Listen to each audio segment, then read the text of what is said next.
Hi, my name is Nissa Thompson, and this presentation is on how Cerletti and Benny treat human patients with electroshock.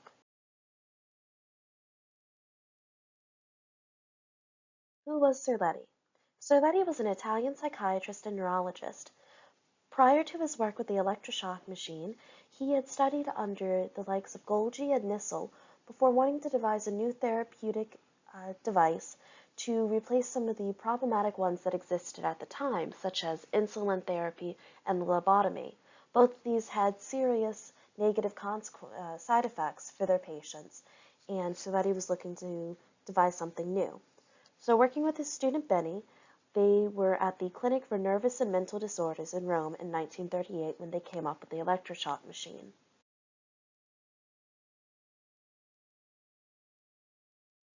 So what was the idea behind this? Cerletti had noticed that epilepsy and schizophrenia had opposite chemical effects in the brain, and he came up with the idea and then tested that inducing an epileptic seizure could help treat schizophrenia. He was able to use drugs to induce these seizures with successful results. Then he found it was easier to use electricity. So another important step was how to induce electricity into the patient.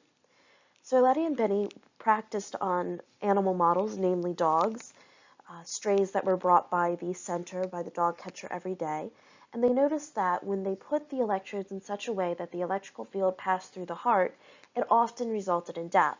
So they decided to put the electrodes on either side of the cranium.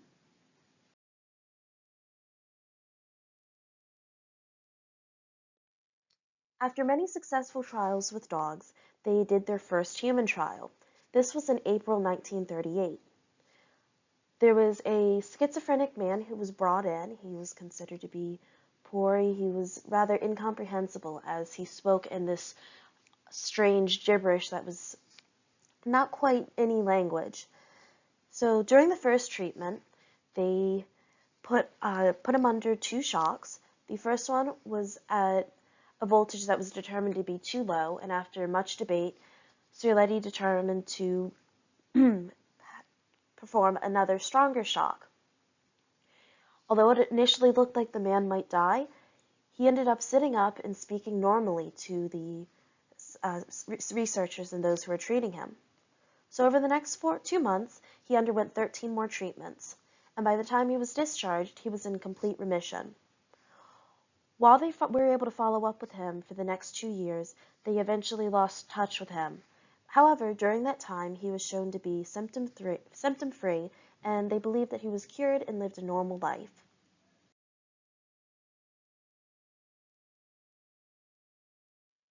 Cerletti and Benny's research with the electroshock machine led it to becoming a widely accepted treatment by the mid-1940s. So less than about 10 years later, doctors throughout Europe and America were using it.